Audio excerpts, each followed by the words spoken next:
morning. Hola. Loquitos.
Yesterday I was talking about Pied Piper, obviously, and I guess I didn't really articulate the thesis that I'm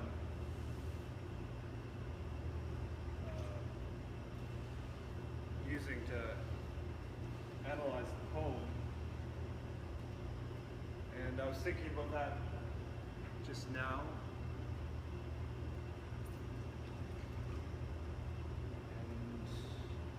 I guess the thesis is that I'm trying to say that I'm trying to argue that Pied Piper of Hamelin is a parable for how society treats artists, the kind of value that it awards to artists.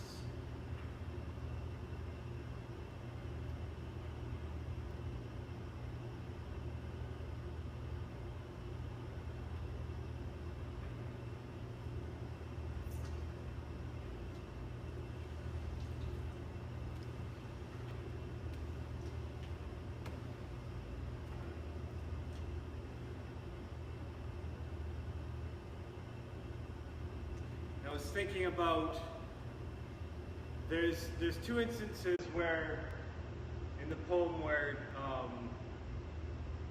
an individual is left behind. In the case of the rats, there's a rat that's as stout as Julius Caesar that's left behind. And then there's, in the second instance, there's a lame boy who's left behind, who's shut outside of the mountain, not able to enter the mountainside that the other children are able to enter. And I think those two, the rat and the lame boy, let's call them the stout rat and the lame boy, are audiences. They're symbolic of two different kinds of audiences. And they sort of they witness what the Pied Piper is. They witness the fantasy that the Pied Piper creates through music, or more on a more meta level, or on a higher metaphorical level. They're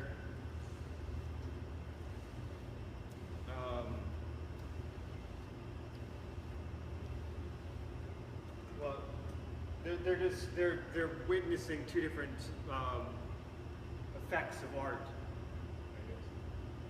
So the rats, they witness an art form that manipulates their desire and leads them into their deaths. Whereas the music that entices the children is music that leads them to a utopia in the side of the mountain, right?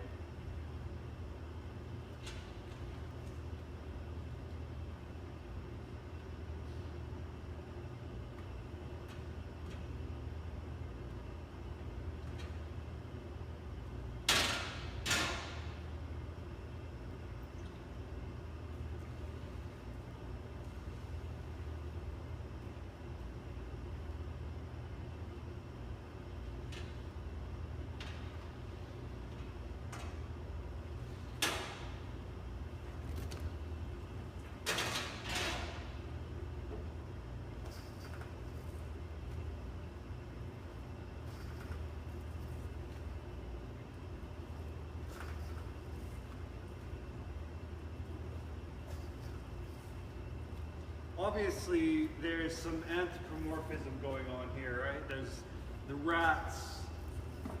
We're assuming they're motivated by desire, by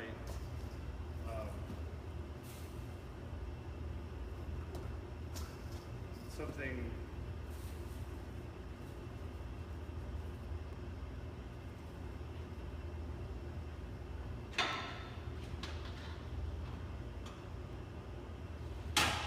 Well, and that's part of the magic. That's part of the magical realism of the poem. Like, it has talking rats in it, which isn't unusual for our modern sensibility because we've been exposed to a lot of talking animals in television and in cartoons.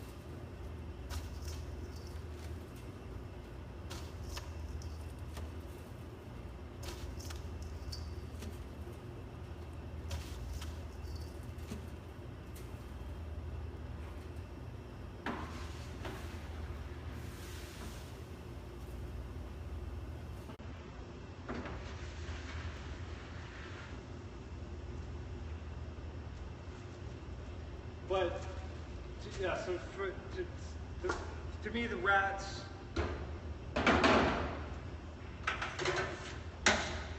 the rats are manipulated by the Pied Piper's music, and that to me that symbolically represents how art can lead people astray, can lead them into debasement, and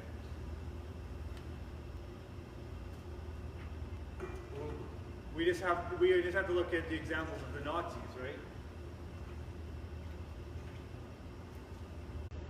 The Nazis used art and geometry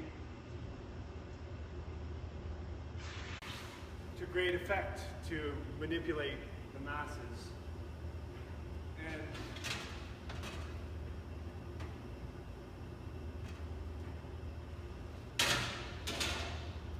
I think that is what the poem is a parable for, is how art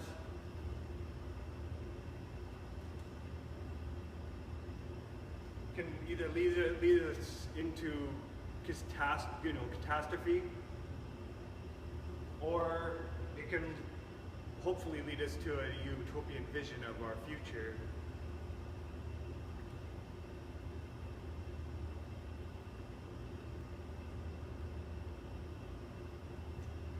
But the second, where the children are abducted, that's also very tragic as well, right? So like,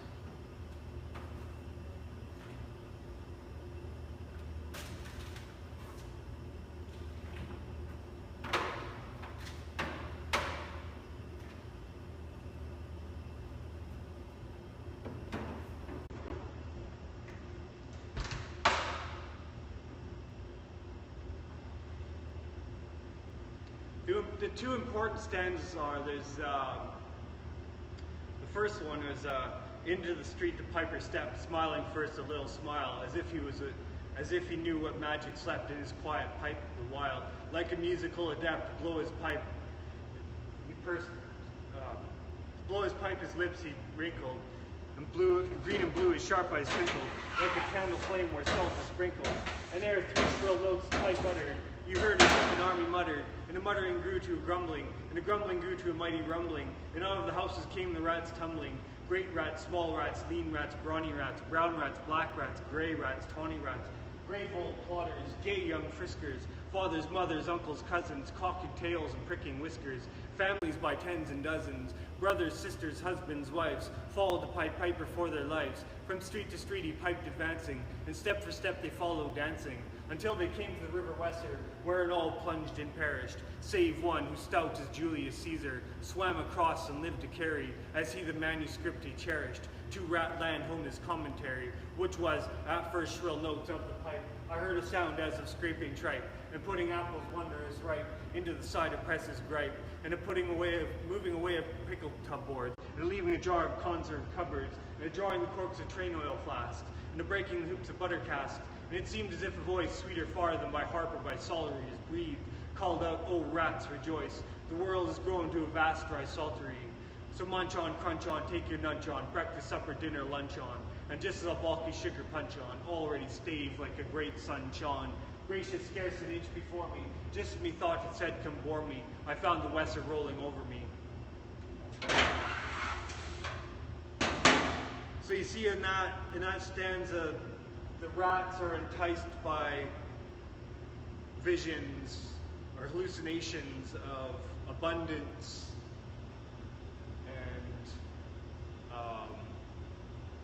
and spoilage and leaking barrels and flasks So they're enticed by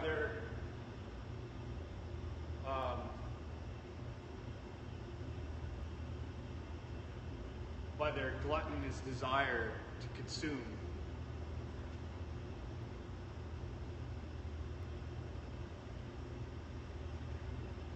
The world has grown to a vast dry saltery.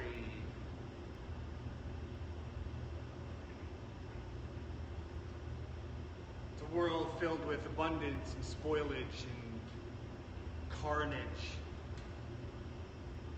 that rats feed on.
As I've mentioned in earlier streams, this is an old debate. This goes back to Plato in the Republic, where he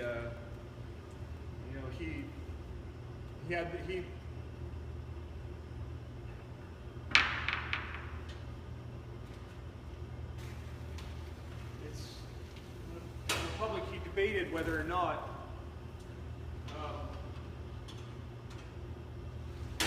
art should be a part of the Republic.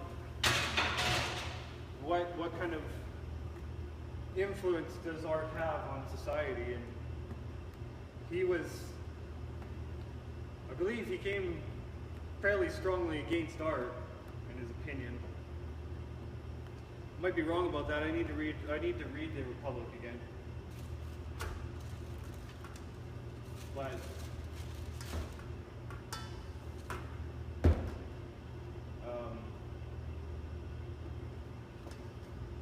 so yeah, what influence do artists have in society?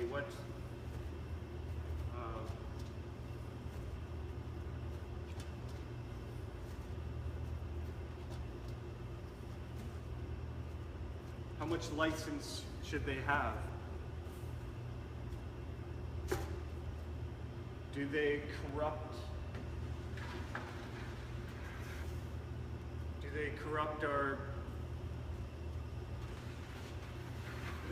our citizens by arousing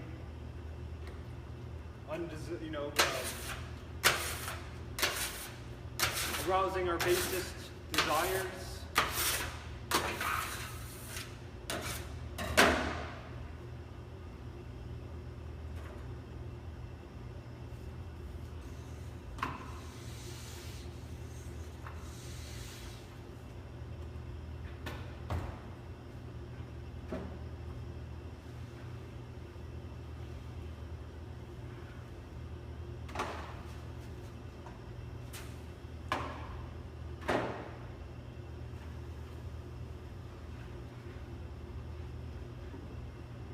me, this seems like a really, contemporarily relevant subject, because we still,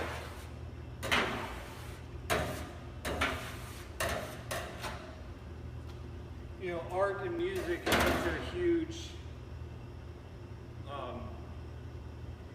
it's such a universally experienced phenomenon.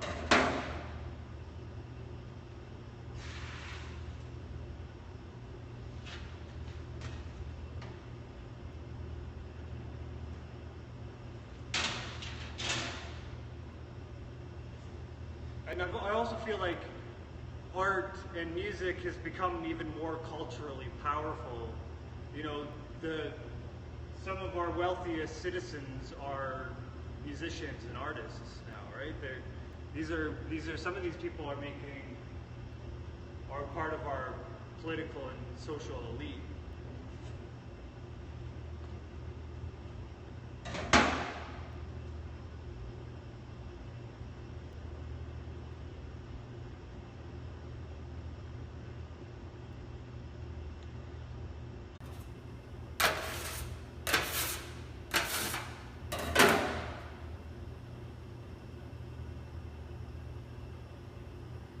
It's also relevant to the whole,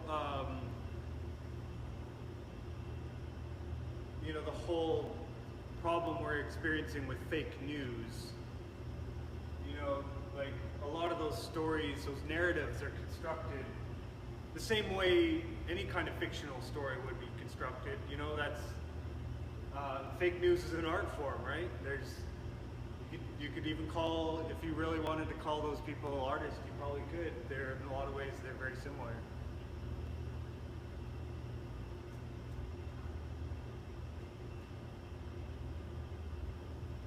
But they're people that are, using fiction to influence the actual desires of human beings and the actual behaviors of human beings.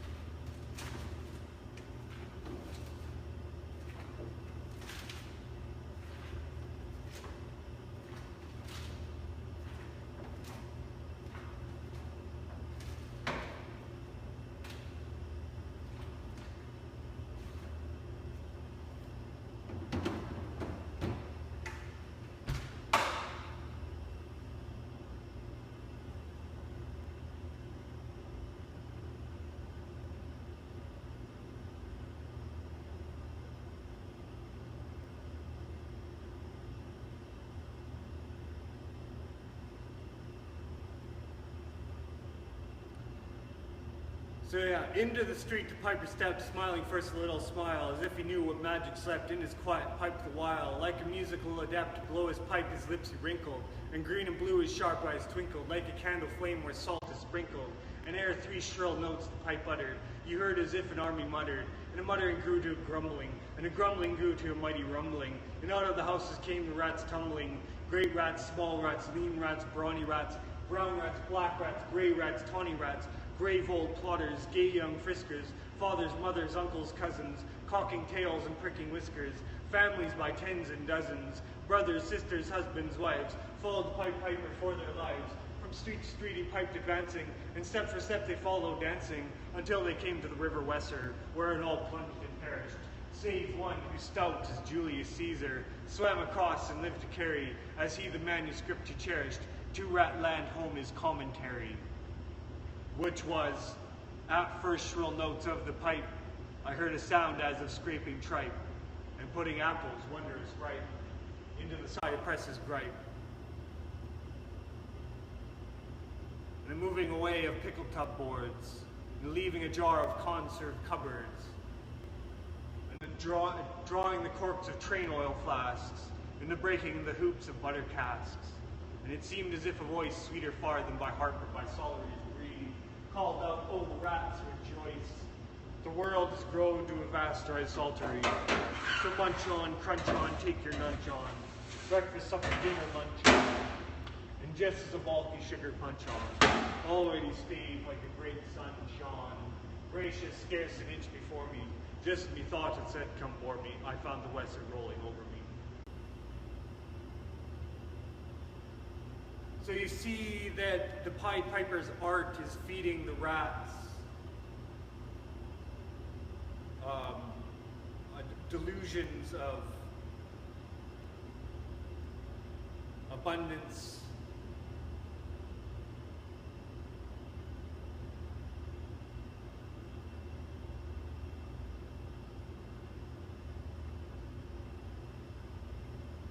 and waste, abundance and waste, wasteful abundance.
The other stanza that I'm really interested in right now is the one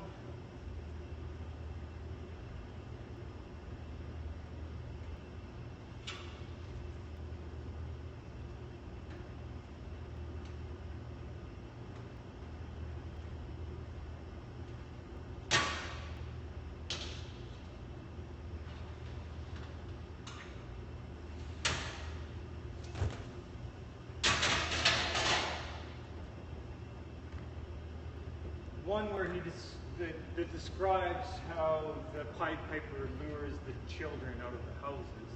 I guess it's two stanzas.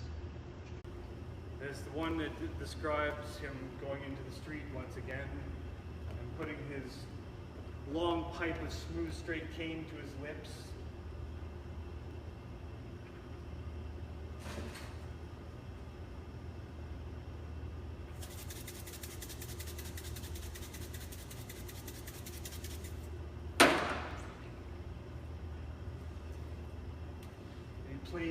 He again plays three notes.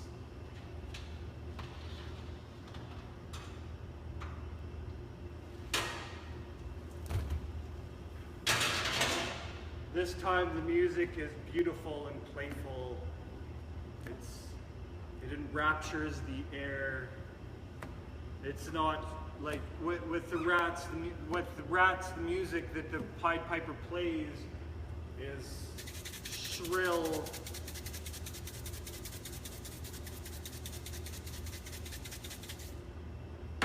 Plays three shrill notes for the rats.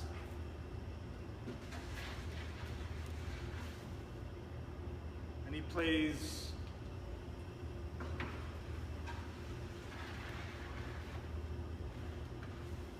a sweet, beautiful melody for the children. So there we see another contrast. I feel like, Robert Browning is really a master of that kind of contrasting imagery.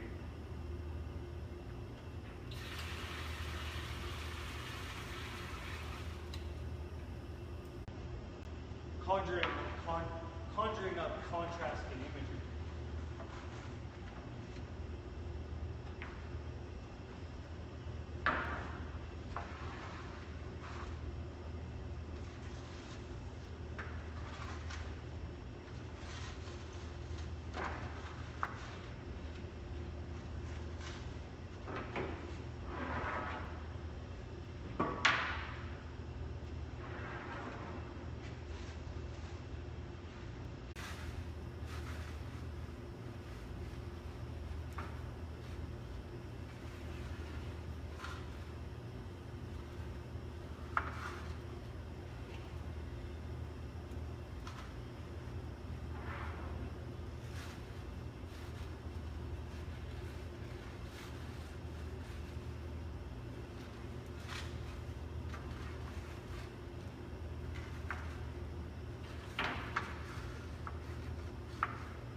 Once more he stepped into the street, and to his lips again laid his long pipe, the smooth straight cane. And there he blew 3 notes, such sweet soft notes as yet musicians cunning never heard the enraptured air. There was a rustling that seemed like a bustling of merry crowds justling, pitching and hustling. Small feet were pattering, wooden shoes clattering, little hands clapping and little tongues chattering. And like foals in a farmyard when barley is scattering, out came the children, all the little boys and girls, with rosy cheeks and flaxen curls, tripping and skipping ran merrily after, and sparkling eyes and teeth like pearls, and tripping and skipping ran merrily after, the wonderful music was shouting and laughter. And that stanza mirrors the stanza of where the rats are described as giant families, hordes and hordes of rats of all kinds of shapes and colors and ages. So you see that wonderful technique that Robert Browning has as a poet. He uses, a very effective contrast. Like he creates contrast in the imagery.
Once more the piper stepped into the street, and to his lips again laid his long pipe of smooth straight cane. An airy blew 3 notes, such sweet soft notes as yet musicians cutting never gave in raptured air. There was a rustling that seemed like a bustling of merry crowds jostling and pitching and hustling.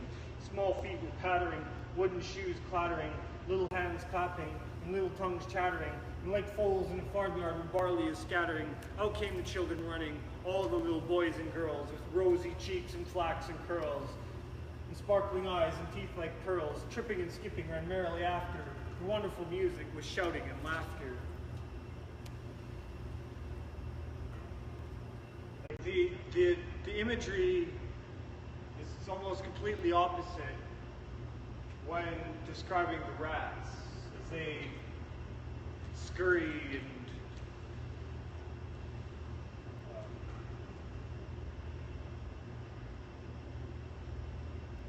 evacuate the homes of the townsfolk.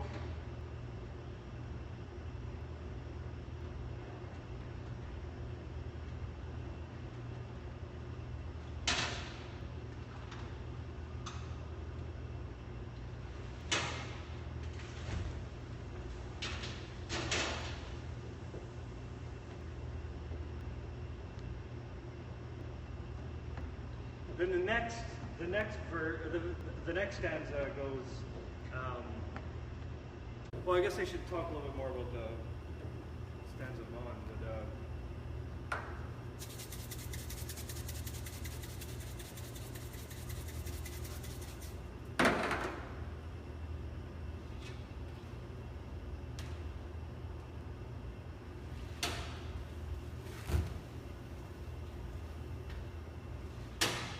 With the rats, the Pied Piper's song sounds like an army marching.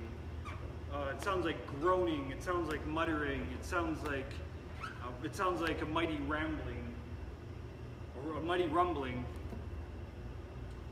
And the way that the rats escape the dwellings that they're infesting is chaotic and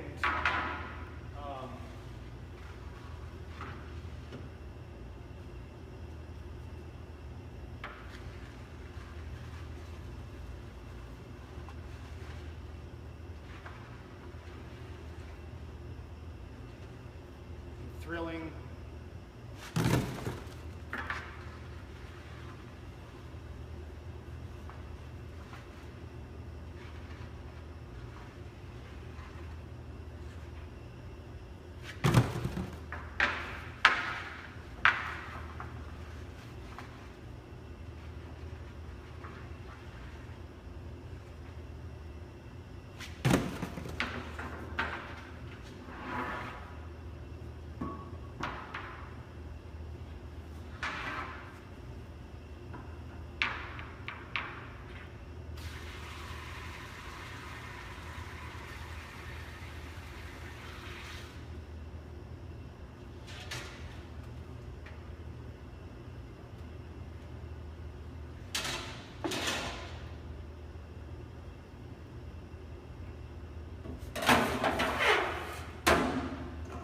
Whereas that's contrasted with the songs that entice the children.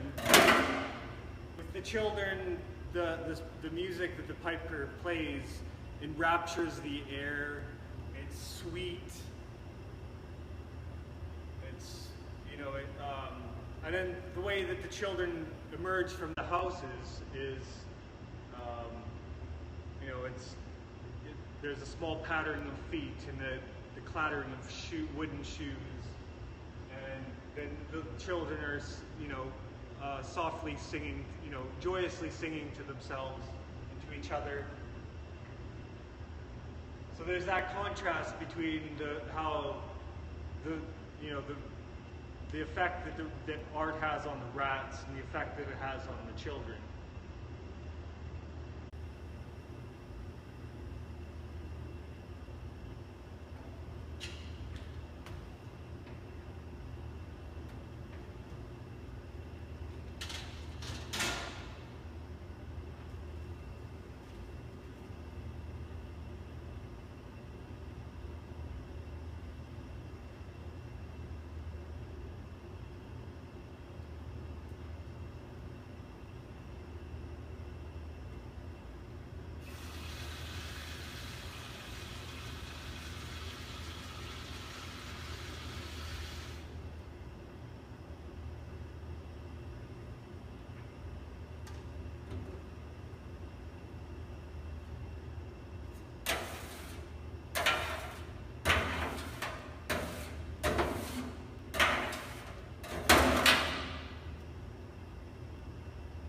also describes the children in a way that like their eyes are sparkling, and their sparkling eyes and teeth like pearls. Their teeth are like pearls. They have rosy cheeks and flaxen curls.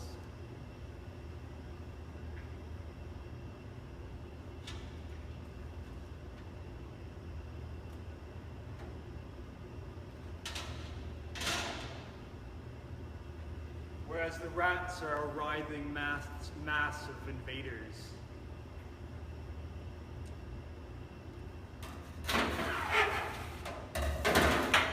Obviously, that's an easy contrast to make. It's, you know, it just adds to the balance of the narrative tension in the poem.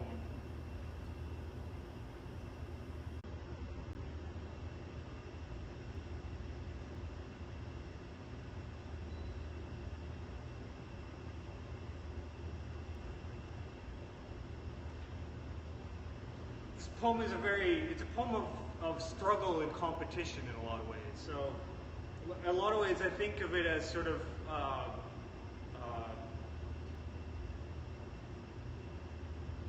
its ideology is very capitalistic, I think.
Once more, the piper stepped into the street, and to his lips again laid his long pipe and smooth straight cane. An airy blew 3 notes, such sweet soft notes as yet musicians cunning never gave me an option there. There was a rustling that seemed like a bustling, a merry crowd jesting and pitching and hustling. Small feet were pattering, wooden shoes clattering, little hands clapping, and little tongues chattering, and like foals in a farmyard where barley is scattering, out came the children running, all the little boys and girls, with rosy cheeks and flaxen curls, tripping and skipping ran merrily after the wonderful music, the shouting and laughter.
So in the next stanza, we see how the mayor reacts with horror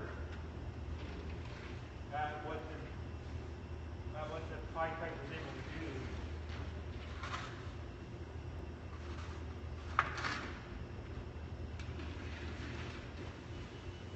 They're shocked and frozen in terror and fear.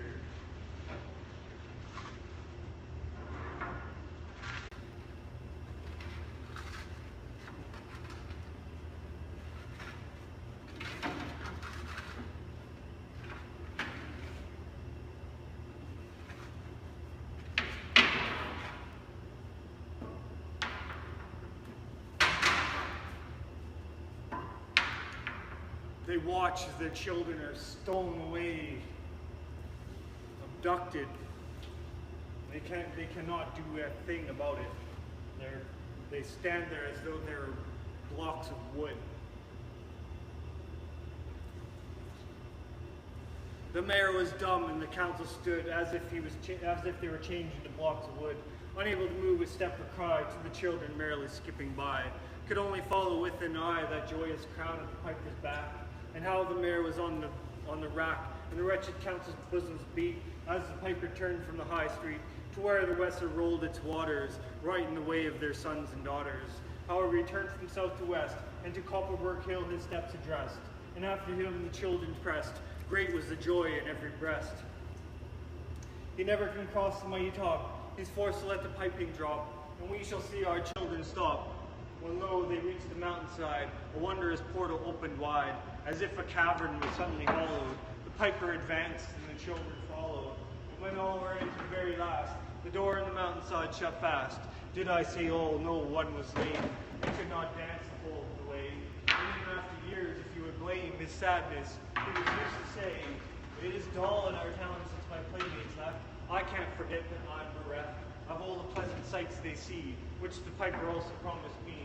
For he led us, he said, to a joyous land, joining the town in just at hand, where waters gushed and fruit trees grew, and flowers before the fairer hue, and everything was strange and new. The sparrows brighter than the peacock here, and their dogs outran our fellow deer, and honeybees had lost their stings, and horses were born with eagle's wings.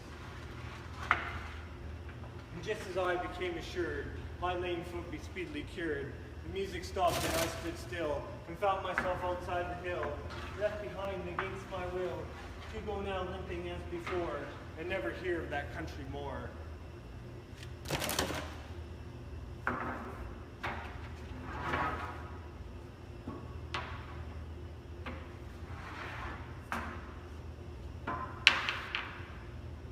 So we see in that stanza, we see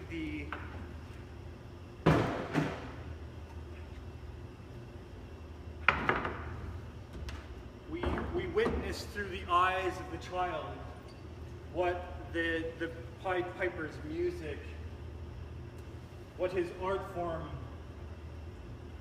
does to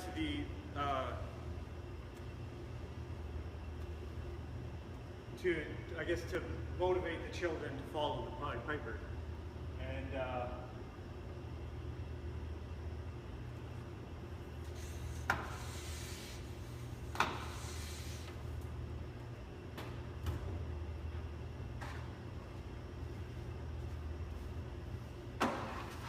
he presents the children with a vision of a utopia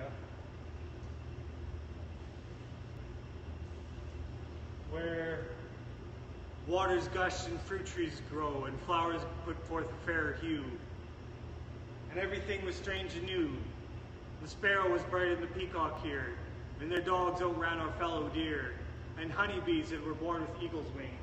Or honeybees were born without stings, and horses were born with eagle's wings.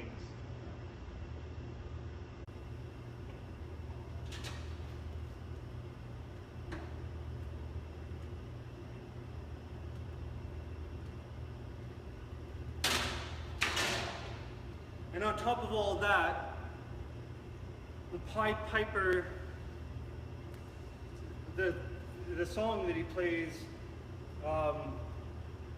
has the power to heal the child's lameness, his disability, or whatever He's described as a limping child. Limping as before.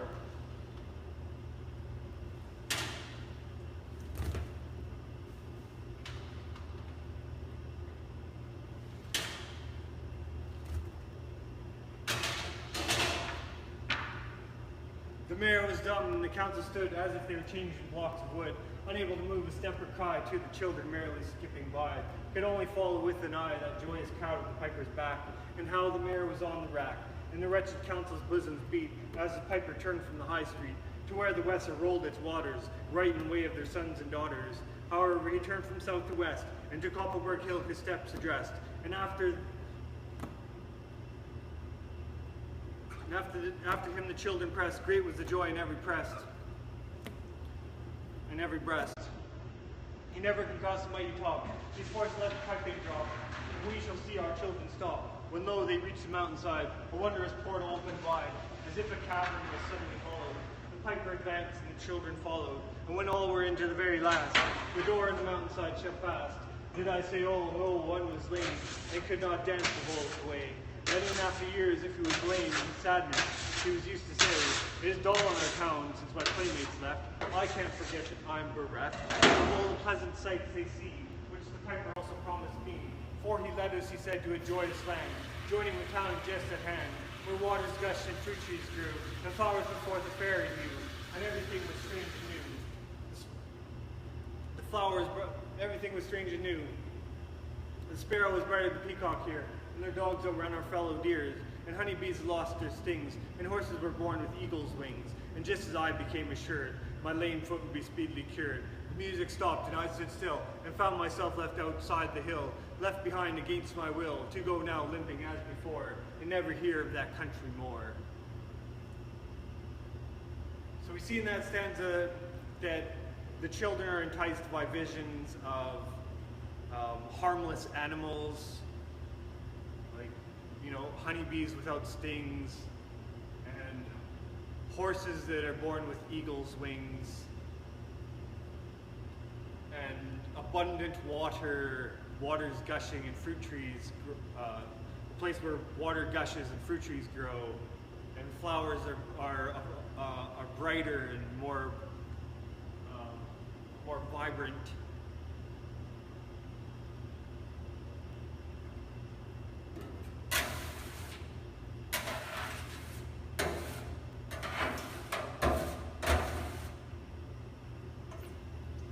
See a world, they're enticed by a world of natural beauty.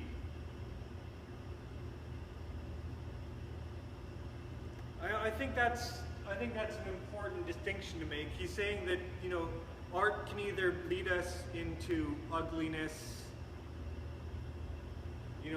as per the Nazis. Those are, the Nazis were, their art form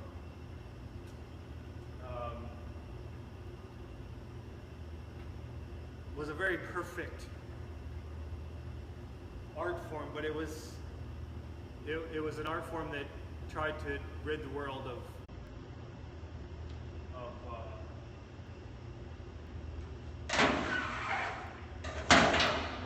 it was very artificial,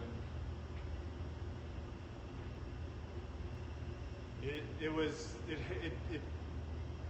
it hid an ugliness that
he's asking a very important question. Where does art lead us? Does art lead us to the good? Or does it lead us to what is basest? What is does it lead us to something that is ultimately harmful? And I think Plato answered that question by saying that art was, in a lot of ways, harmful to society.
Hamlin towns in Brunswick, my famous Hanover city.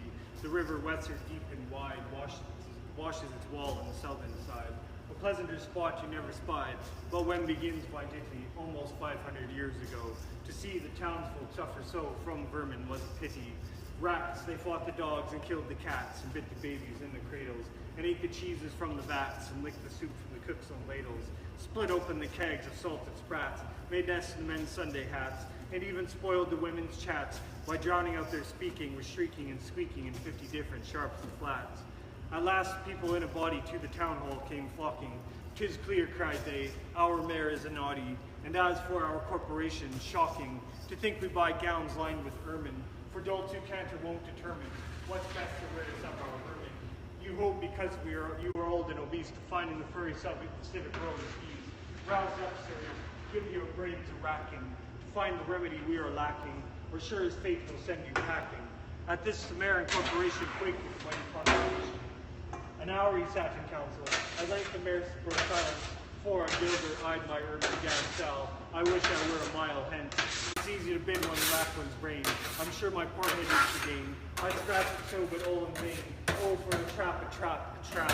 Just as he said this, what should hap? At the chamber door, but a gentle tap. "Bless us," cried the mayor, "what's that?" With the corporation as he sat, looking little through wonder his fat, nor brighter were his eyes, nor moister than a too long opened oyster, save when I knew his constant weakness for a plate of turtle green and glutinous, only a scraping of shoes on a mat.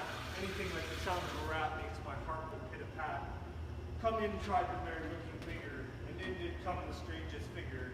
His long queer coat from heel to head was half yellow and half red, and he himself was tall and thin, with sharp blue eyes each like a pin, and light loose hair and swarthy skin, no tuft of hair on cheek nor beard on chin, but lips where smile went out and in. There was no guessing his kith or kin, and nobody could enough admire this tall man in his quaint attire. Quoth one, "It's as my great-grandsire, starting up at the trump of doom's tone, had walked this way from his ancient tombstone." He advanced towards the council table. "Please, your honor," said he, "I am able, by means of secret charm to draw, all the creatures living beneath the sun, the crawler, swimmer, fly, or run, after me so as you never saw.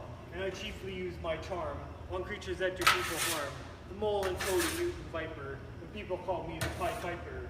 And here they notice round his neck a scarf of red and yellow stripe, matched with his coat of self-same check. And that scarf's end hung a pipe, and his fingers they noticed were ever straying, as if impatient to be playing upon this pipe, as low it dangled over his vesture so old fangled. Yes, said he, Pied Piper as I am, in Tartary I fed the cam. Last June from his huge swarms of gnats, I eased in Asia the Nizam of a monstrous brood of vampire bats. And as for what your brain bewilders, if I rid your town of rats, will you give me 1,000 guilders? 50,000 was the exclamation of an astonished bear and corporation.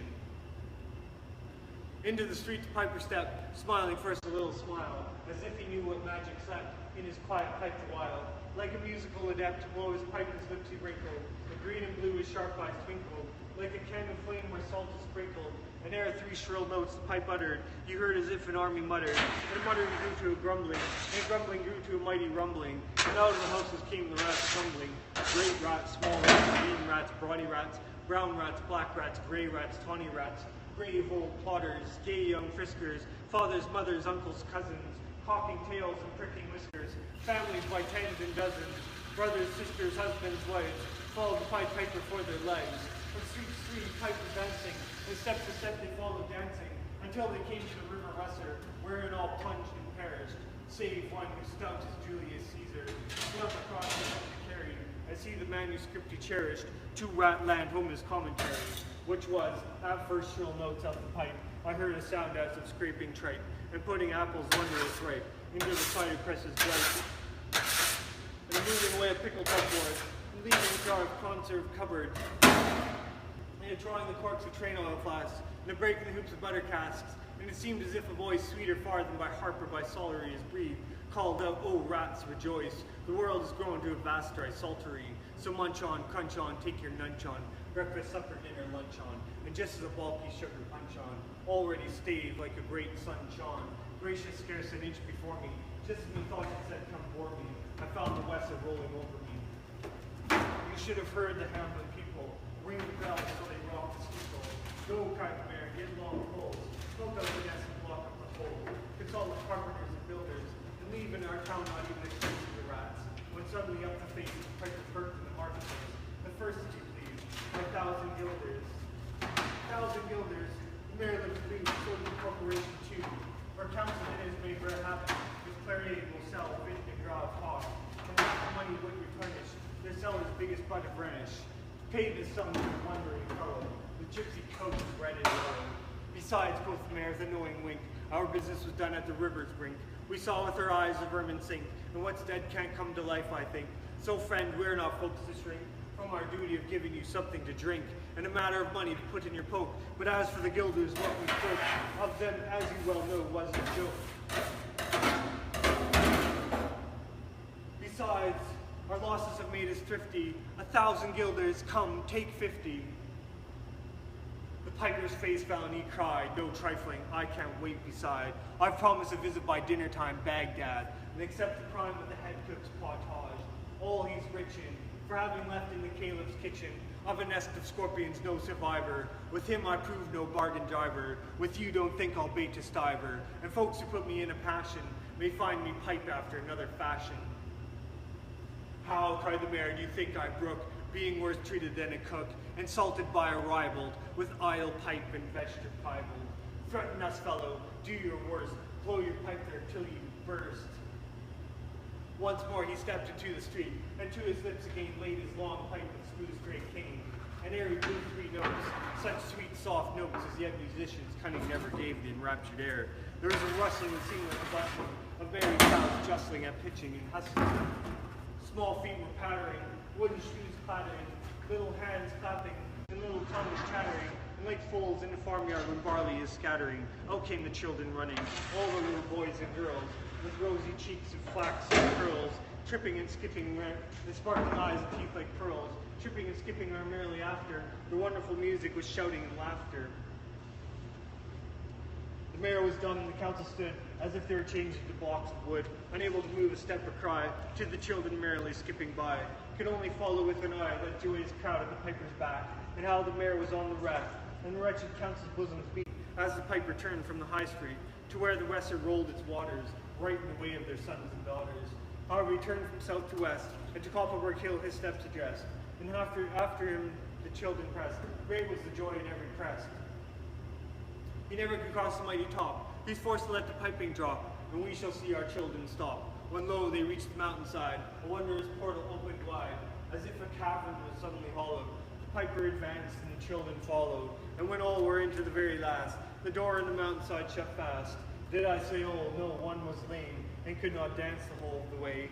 And in after years, if you would blame his sadness, he was used to say, it is dull in our town since my playmates left. I can't forget that I'm bereft of all the pleasant sights they see, which the piper also promised me.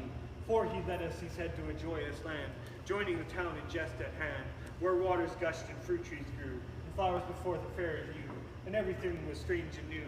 The sparrow was bright and the peacock here, and their dogs outran our fellow deer, and honeybees were born without had no stings, and horses were born with eagle's wings, and just as I became assured, my lame foot be speedily cured.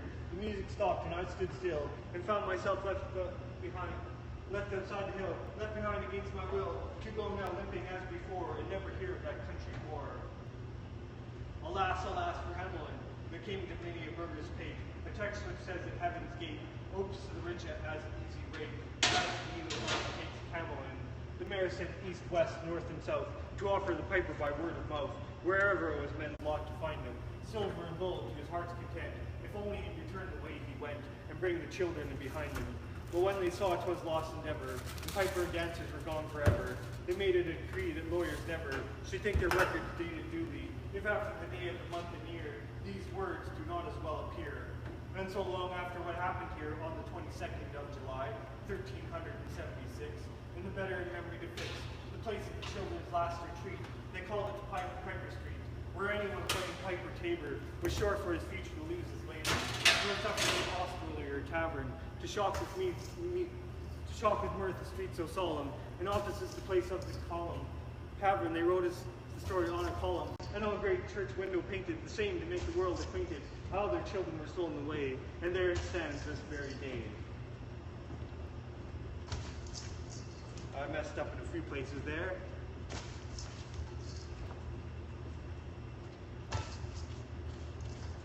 That is the entire poem as I know it.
So I guess just to try to summarize some of the points that I've made today in the poem, is that my main argument here is that the poem is a parable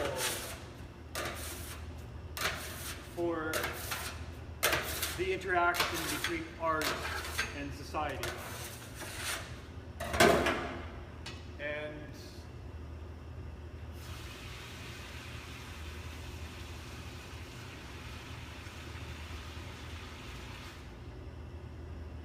that's one of the things that's one of the themes that the poem suggests.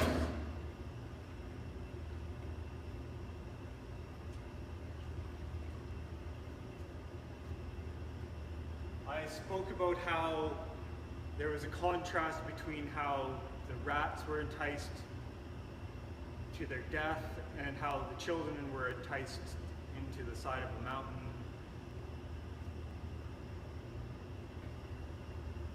To disappear for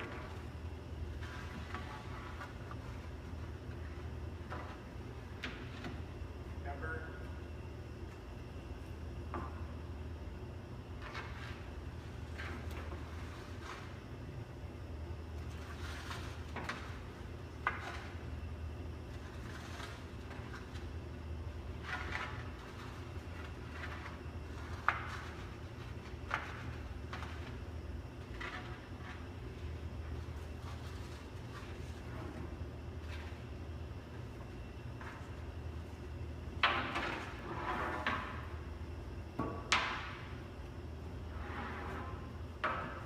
So I mean, then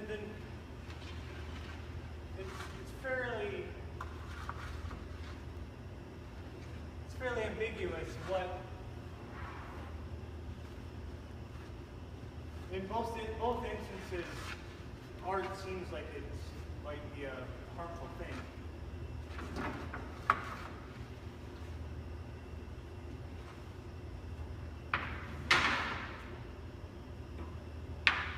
It either leads to the death of feeble creatures that are influenced only by their basest desires, for gratification of their basest desires, or it leads to the abduction of our children, the loss, the metaphorical loss,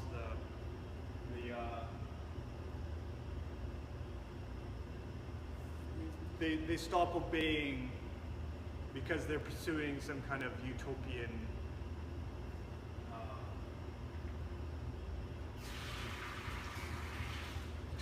hallucination.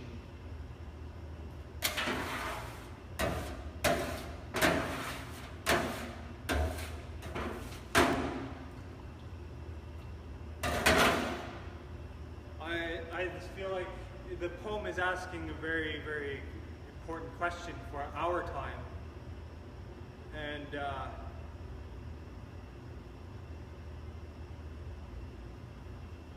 I know, I find this poem very, very inspiring.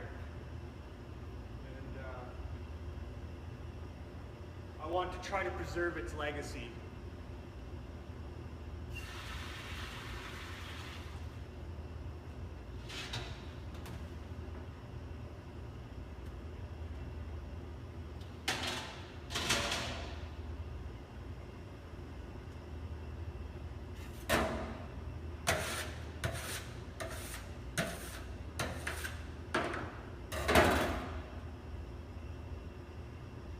poem has a very tragic ending. Like there's, you know, the Pied Piper vanishes. The children are gone, disappeared forever. And the townspeople are devastated and left searching for the rest of their lives for their lost children. It seems like a very pessimistic poem to me.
So I'm going to shut down the stream very soon. I want to thank you for joining me this morning for Morning Excellence. And I'm going to continue in upcoming streams to explore this poem because I find it infinitely fascinating. It's a wonderful poem written by a brilliant poet.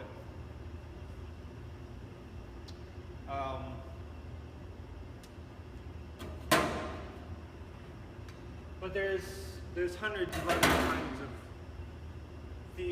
other themes I could explore in the poem, like